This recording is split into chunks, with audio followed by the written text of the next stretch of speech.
authored books and you're also a publisher, right? Is that correct? Yes. Okay. That's correct. Now, Yes. now I'm curious.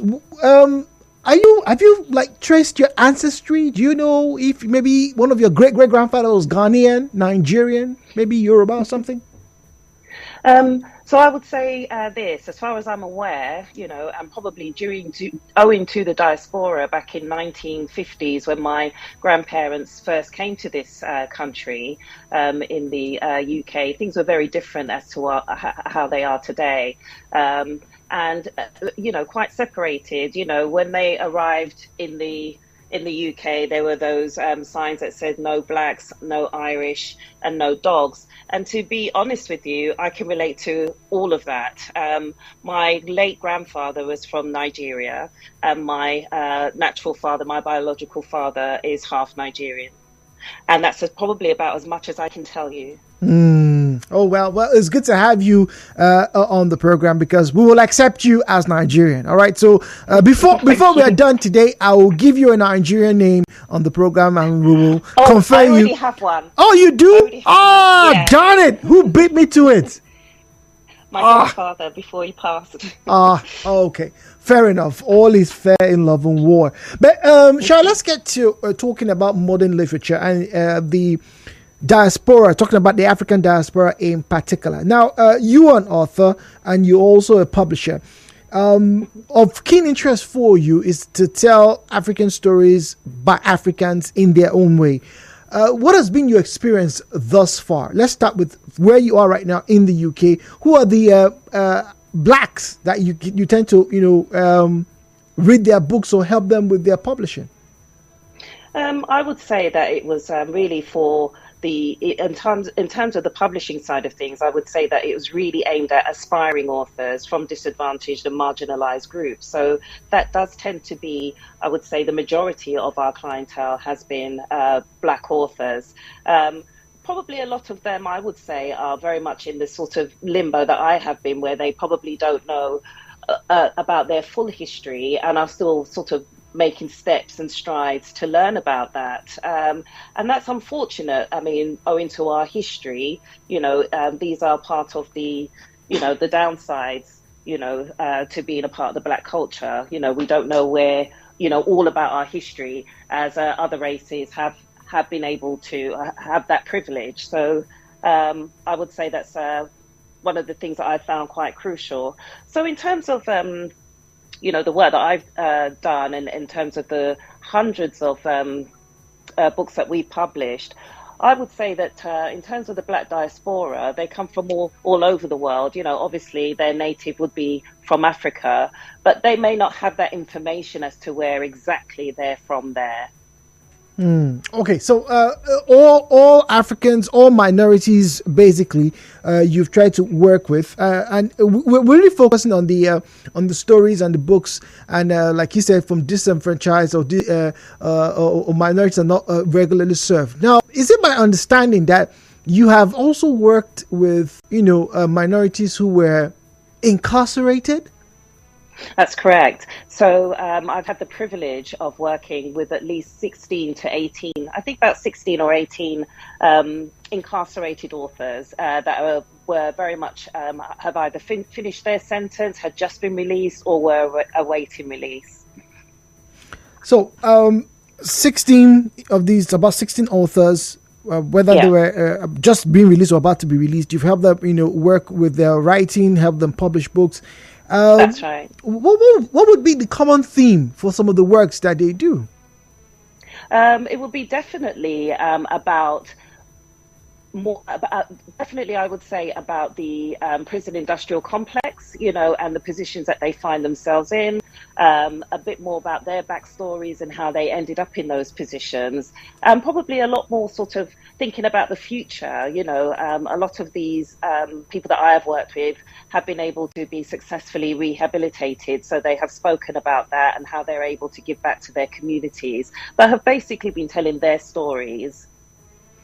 All right, basically telling their stories. I need to get to as low as I possibly can. Now, here in Nigeria, right, Shara. Oh, by the way, if you just joined us, my guest is Shara Lewis Campbell.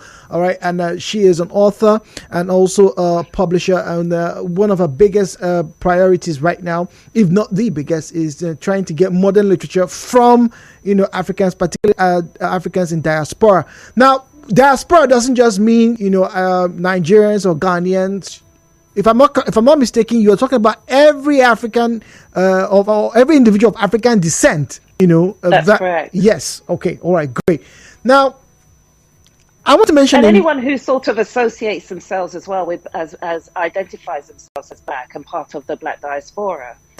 Okay, all right, fair. So anyone who identifies with the Black diaspora. Now, I'm going to mention a name that I'm sure a lot of young children here in Nigeria, and also over there in the UK probably have heard of. J.K. Rowling. Everybody's probably, a lot of children have read her books, watched the movies, talking about the Harry Potter movies and the books and all the other, fantastic beasts. When do you think we'll get a Black author of that repute?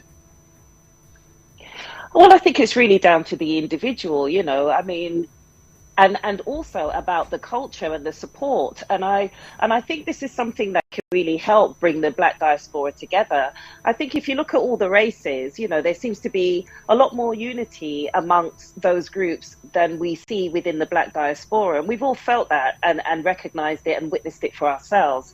And I think that literature is something that can really sort of bring us together. I mean, we all share a very similar story, in terms of our history, our experiences, mass incarceration, prejudice, you name it, racism, and the list goes on. And I feel like, within the Black diaspora, if we are to sort of take literature a lot more seriously, because I think as a culture, before we didn't, in the past, a lot less books were written, but a lot more stories were told. That's how our history was made up. Oral traditions you refer to. That's right. And those traditions, started in Africa and with our grandparents, etc. And when we spread out and, all over the world, as part of slavery, etc., those stories were still there, as those people are leaving, the world, etc., and, the younger generations are coming, those stories are starting to sort of die out now. I mean, it's down to sort of like people like yourselves and ourselves that are still in touch with, our parents and our grandparents and some of us who are still lucky to have them alive are able to receive those teachings still. But a lot of the time, they're still not in book format, and I feel like, if all of us have a story to tell, whether it be by personal, business, you are unable to persuade someone in an argument without having a book these days, to be given the credibility and to be taken seriously. But whilst those books are being written, I think it's also an onus of the diaspora itself to also support. I see that we quite readily are willing to support people outside of our race, but we don't show that same support within our race. And I think that's something that needs to take place quite urgently. Well, are we not supporting those in the diaspora? Just talking about within the Black culture, or maybe the support is directed somewhere else. I'll give you a typical example. Now, in the past couple of years, and maybe even more, we've seen a lot of African acts talking about musicians and actors, break the banks in the UK and in the US. Burna Boy and Asake and Davido, they've all had performances in the UK in Times Square. They're talking about Burna Boy, and a lot of people, a lot of Nigerians, a lot of Ghanaians, came through to support. So maybe it's the direction. Maybe the focus is not so much on literature as it is on the other parts of entertainment. Exactly, but we should be supporting in all areas. If you see something that somebody's trying to, part of the Black diaspora is coming up and doing. I mean, like you mentioned, we've got Burna Boy. We have great examples before him. Going back, showing my age now, but people like Bob Marley, etc. And we've shown that sort of support. We want to see that sort of transform and translate into literature as well. I mean, long after Burna Boy, has had his career, we will still have these books out there, Fair enough. Fair enough. Fair enough. You make a good point there. Yes, we have the great albums of Bob Marley, and it would be good to have books that would Yeah, that would outlive, their authors, which is why we're that's here. right. Now, just about 2 minutes before we get on the And I break. would also just say, just to add to that as well, I would also say as well that books are a lot more accessible, you know? Okay, how so? Because these days, Shara, these days, anytime Dick and Okon can just jump on the internet and they probably will listen to a song from Burna Boy anywhere. But books, however, you're required to pay on either Amazon or whatever website, before they can listen, read them. I know, but you've also got to think about it in this way as well.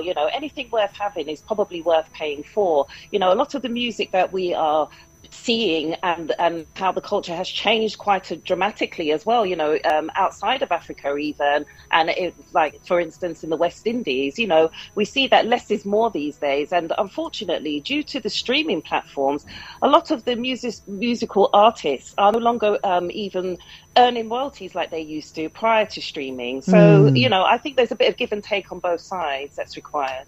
All right, a bit of give and take on both sides. Now we'll be breaking off for a commercial in just about a minute and 30 seconds. I'm going to throw a bit of a challenge to the audience this morning. We're back from the break in about 3 or 4 minutes.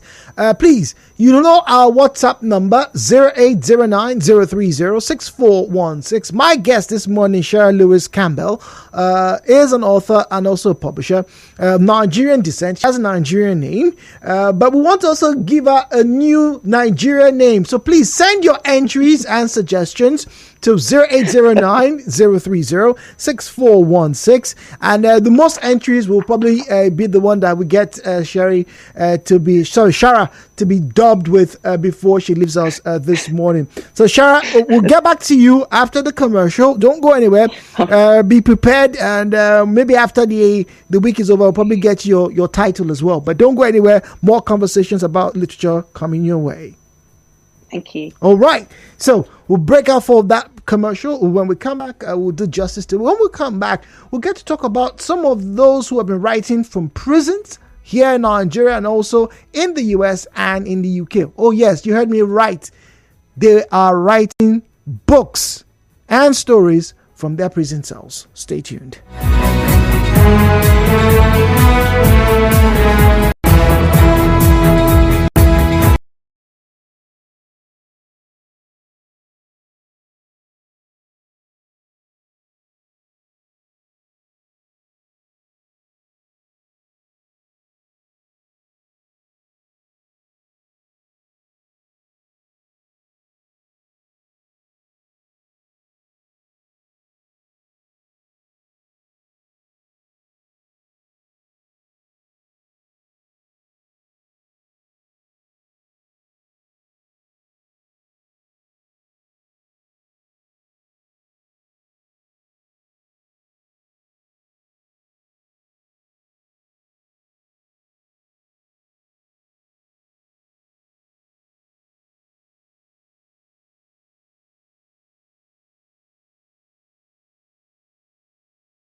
let's continue our conversations this morning. We're talking about modern literature, all right? And this morning I have a guest who is speaking with me from the UK this morning. Shara Lewis Campbell is on the line. Shara, good morning once again. Hello, good morning, everyone. Good morning. All right, so I was just sending you a message, right? We have over 7 so far new name suggestions for you. One from Ijaw. There's the Urobo name coming through. There's one from the Igbo communities. All right, I'll share all of them with you before we leave this morning.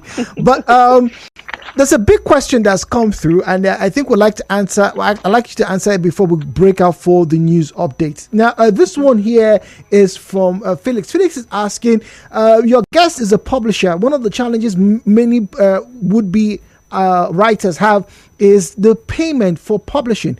How has she been able to get diasporans to write and publish under her company? How have you been able to do that? Well, it depends really on them. A lot of the times we receive the script and it may already be written. So all they require then is the editing and the formatting, etc., and the publishing. So, again, they're not writing it from scratch. But we've also had, we also offer ghostwriting for aspiring authors. We have to have that facility there for those that have never done it before. And that's the kind of expectations that we have.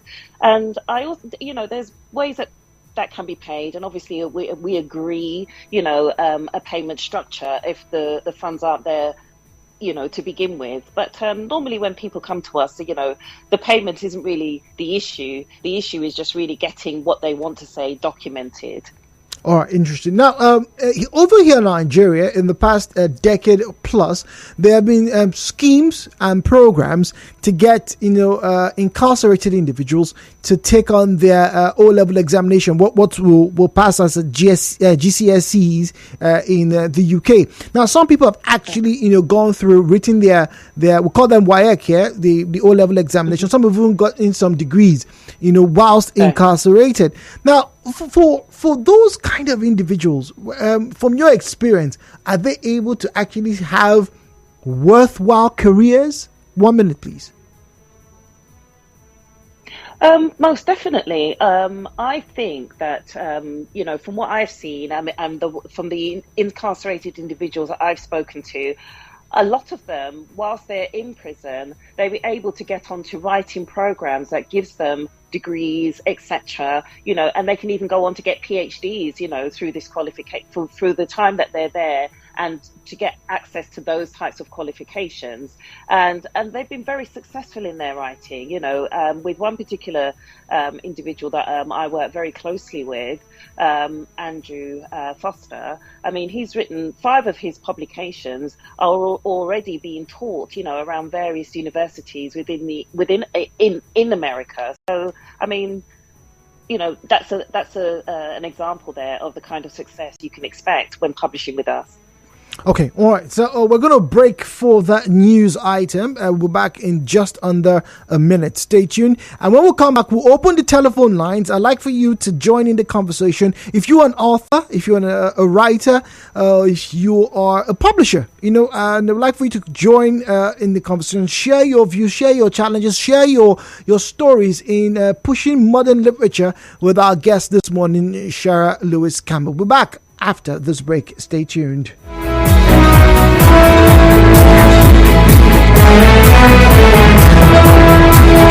Headline News, Nigeria Info on 92.3. Headline News.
the numbers, and if you don't, please permit me to reel them out for you. 08179230003, 08179230007, 08179230003, 08179230007. All right, and then WhatsApp and Telegram available on 08090306416, 08090306416. That's for WhatsApp and Telegram. Please don't call that number. It's strictly for the reception of messages. Please do not call that number. It's Children's Day, and part of having a great childhood is having books, great quality books to read. Now, this morning we are having a conversation about modern literature, particularly the African literature. My question for you, and now I'm going to ask my guest finally now, is how can African authors be better promoted? My guest is Shara Lewis Campbell, founder, Beauty and the Beast Publishing. Shara, good morning once again. Hello, good morning. Good morning. So now the phone lines are engaged. We'll be getting some calls. You may not hear them, but whatever their comments are, I would like to share them with you. Are you comfortable with that, please? Yeah, sure, no problem. Okay, then we also have questions that have come through on our WhatsApp portal. I'd like to read one for you, then we get ahead with the major question that I'd like for you to answer. Are you okay? Yes, that's fine. Okay, now John, while Google is asking, please ask your guests, when will Africans and indeed Nigerians in diaspora involve in revitalization of Nigeria beyond writing books and music messages? It seems to me that there has been a huge disconnect between Nigerians at home and those in the diaspora in practical terms. Yeah, I would somewhat agree with that. I mean, as to how we move beyond writing, I'm not sure if that's something that I would even want to explore. I mean, you know, writing is legacy building. Why would we want to step away from that? I mean, I'm that's not something I'm not quite understanding. I mean, I can also say as well, in terms of possibly maybe book to film, which is a service that we also offer in terms of my business, possibly from, you know, doing book to visual, that could work, but I'm not quite sure I fully even understand the question. I mean, did they provide any more information as to? Well, I think where that comment is stemming from is the idea that, you know, if we're going to revitalize Africa, you know, it has to go beyond just music and all of that. Maybe from a political standpoint, maybe something that makes Africa more cohesive. Right. Now that I can totally agree with. So, and it's one of the reasons we have this conversation with you. I believe there has been a lot of, you know, disorganization within the Black diaspora, as we've kind of briefly touched on before, you know, where we don't have the unity that we see in other groups. And I think that's something that needs to change quite drastically. It's been something that I've been having various conversations about for several years. And the change hasn't happened any sooner, you know, Black agenda. And one of the initiatives I wanted to raise with you today is regarding a new organization, which is about transformative strategic movement and change within the Black diaspora that specifically addresses systemic injustices and realizing the full potential of Black individuals and communities. And that group is called Black Ideals to Empower, also known as BITE. Black Ideals to Empower. And that's also known as BITE. And it's really and also it really touches on revitalizing the, you know, Nigerian and Black diaspora in the unity of us country. And it's really focusing on transformative change, not just through mass incarceration, but also for us attaining a political voice as well, and also looking at our social, economic, and, you know, and also trying to improve that, you know, as well as reducing mass incarceration and racism, you know, within the or that is aimed at the Black diaspora. Okay. All right. Now we have a caller. He's in Port Harcourt here. His name is Zion. Zion, sure I cannot hear you, but I can hear you. I'd like to have your comments and I'll pass it across. Good morning to you, Zion. We are right in this part of the world. Most of us, we have lost the histories from our communities. And what we have seen, we want to document it. But our major problem is the printing. If you should ask for scripts, a lot of Nigerians will give you scripts. They have written years back.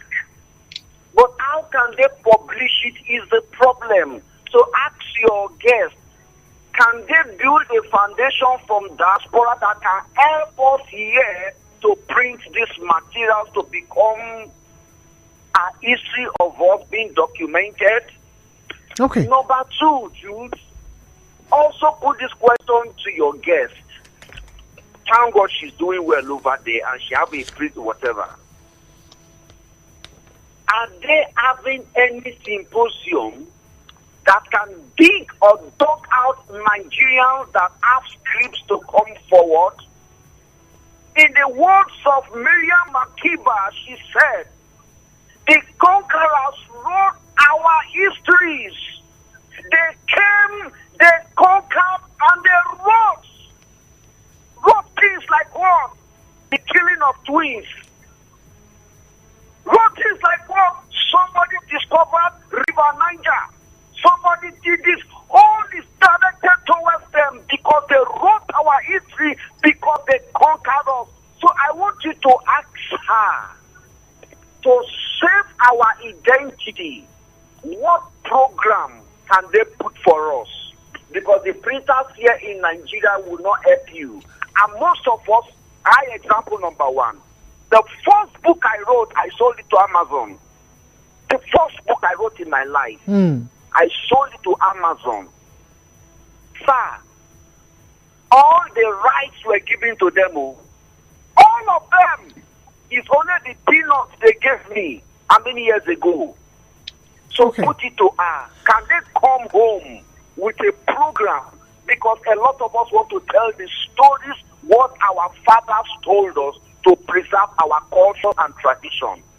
Zion. All right, thank you very much, Zion. Now, sure, he has two questions, and there's a lot of unbundling, but I wrote some key points. Let me share. The first one is, are there plans from you or maybe from those who you work with about having publishing firms from the diaspora coming into Nigeria, maybe coming into Ghana or anywhere else in Africa to help the writers? Because he claims that if you want scripts, if you want stories, Nigerians have written scripts, they have stories, but they don't have a lot of places to go and publish.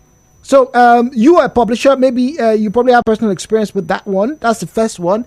Then the second bit is all about the programs that you have planned. Who said rivers were discovered? Meanwhile, they've always been there.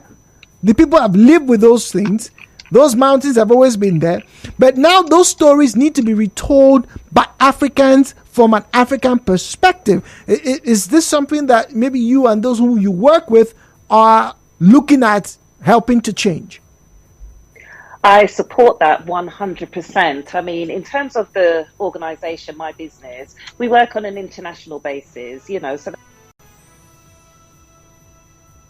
in order to publish anywhere, that's never an issue. So, I mean, yes, if there is a call and there is a need for writers in Nigeria to be published, then I would say that we are a solution for that. In terms of, as I mentioned to you earlier, I do believe that the old traditional stories that we knew, and the sayings and the quotes and the rules and engagement and how we live, that's all dying out currently. So yes, I would agree there is definitely a need for these stories to be rewritten, and the truth to be told, by those that have experienced it within the Black and African diaspora. So how about having, because I think his main focus is, getting people to come from the diaspora, come back home, and establish these businesses that can help meet this need. Mm-hmm. Yeah, I would totally agree with that. I mean, and especially in terms of the way that we work, we don't just publish books, for the aspiring authors that come to us, we feel a responsibility for not just for them to publish books, but to show them how those books can be used as a business tool, so that if that's something that's of interest to any Nigerian writers out there, I would definitely urge you to make contact. Okay, all right. More questions now. This one's coming from our WhatsApp. It says, good morning. Is there or are there any Nigerian publishing associations in the UK? If yes, what's their contribution to Nigeria at large? Do you know of any? I don't know of any personally myself. My business is quite a young business. It's going into its 5th year. And I'm sure that there are there's lots of publishers out there, whether they're based here in the UK or elsewhere, I'm unsure. But I definitely know that there are other Black conscious publishers out there. Where they're born or where they come from, I can only assume, that they have a foundation from Africa.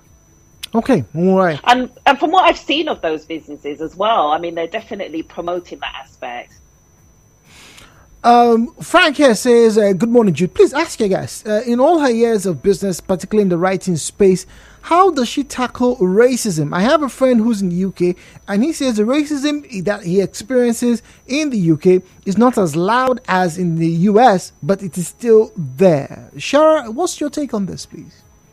I would say that we deal with racism just like it's very much dealt with anywhere. If you're a victim of racism, it's going to penetrate and affect you and have some kind of negative impact, as it would do any other individual. I think that's just sort of, the by. However, you're quite right. It is a little bit more sort of underhandly done here in the UK. But I mean, we always know that it's ever present, and I think, to be honest with you, that the way that, I don't know if it's due to the stress of the increase in living costs, etc., and the way that things are here at the moment. As you know, Britain, countries in the world, and as such, there's a lot of pressures that come with that. And I think that, from what I've seen online, I would say that, racism over here is becoming as very open as it is, as I see elsewhere these days. It's becoming more open. Interesting. I think so. It's more apparent, and I think especially with the influx of Europeans that we've had, probably even more so these days. You only have to look at any social media platform, to see quite a host of different examples of prejudice against blacks and racism, in the UK. But when it comes to publishing and writing in your business, does that have a sway in if a book is good or not, or if it's going to get published quickly or not? Well, it shouldn't. I mean, we don't have any bias or calls or have any judgments of people and their work when they come in. I mean, when they come in to tell their stories, their stories are unique to them, and it's our intention to publish them so that they can then turn it, as I said before, for a business opportunity, which is the whole point of putting a book out, so that you can give it some brand awareness and get people to buy it and also learn from that. So I don't feel it personally within my own company, and we are a diverse bunch. But I would also say as well, it really is a question of those that are aware. I'm sure people agree as with the work that we do, we can't more. My focus isn't on racism that's been shown to us, really about the good work that I continue to do with my company. Okay. Now, John has responded to follow up his question, his comment here, which is what we talked about. When we made mention of revitalize Nigeria beyond writing books and messages. And he says, I mean participation, political and economic issues to try to alleviate hunger, poverty, and address the issue of bad leadership in Nigeria. Now, it seems to me Africans and Nigerians in diaspora have been unsympathetic and indifferent in Nigeria's sorry, sticky situation of things. And that's John. Now, before you answer that, let me remind our listeners and even you that one of the most prolific authors and writers in contemporary times is Nigerian, talking about Chimamanda Adichie. She is in the diaspora. She's written a lot of books. In fact, 2 of her books have been made into movies, if I'm not mistaken.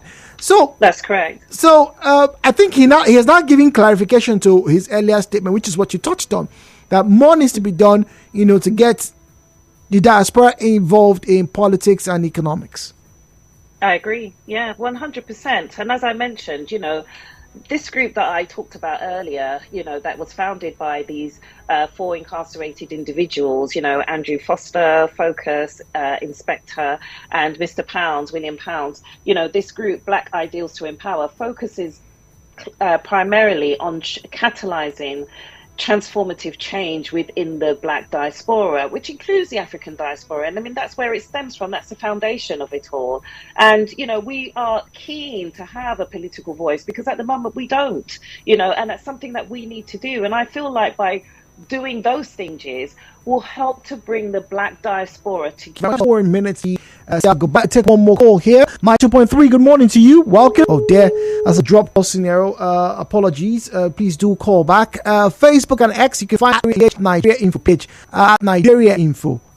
PH. All right. Henry on Facebook has an interest for you. I can tell you we have so many names today. Just how vast that you have. I'm very worried these days. Which ideas make the most money? Is it or sellers who I'm a better? Shall take that? I really think that it's down the individual. I mean, you need to work that, and what it appeals to, your story that you're about to tell. I think that, a lot of things like mentioned, academics, that's where the money is, because it's only, they're also getting in on I think that nature, that to people with a Black diaspora, I think will also do well. But I also think, aspiring writers in general need to get to the fact that just publishing a book is to make loads of money. It doesn't quite work like that. And also as well, reliance on figuring out what's to make more money. It's not really the basis that you should be teaching. Writing is a passion and should be written only really from that sort of on that basis, irrespective of the genre that you choose. And as I say, if you were to come through my company, which is Beauty and the Beast Publishing, we will show you and give you the tools of how to turn your books into a business so that you are constantly making money from it. How much you want to make from your books is entirely down to you. Okay, all right. So, Shara Lewis Campbell, thank you very much. And thank you to the listeners for your suggestions and for your questions to the program. Now, before we'll say our goodbyes, let's take a look at some of the names that have been suggested for Shara Lewis Campbell this morning. Now, on Facebook, Henry says, I suggest Sarima as her Nigerian name. Henry, thank you very much. Arcelia says, I suggest Tamuno Belema or Ugochi as her name. Wow, that's a very reverse name. Wow. Yeah. This one says, Jude, her name is, it's almost like an order, but her name is Ibifuro. It means, wow, it's going to be a mouthful for you, but hey, here it is. This one says, let's call her Wanyoma or Ifoma. All right. So lots of names still coming through for you, Shara, but we'll leave you with yours. Thank you very much for having this conversation, and good luck in your future endeavors. Thank you. I'm most welcome, and thank you so much indeed for having me. It's been a pleasure. It's been mine as well. Thank you, and good morning. Thank you. So there you have it. The diasporans are working. Imagine people in prison are writing books, trying to sell their stories and make money from it. What's your excuse?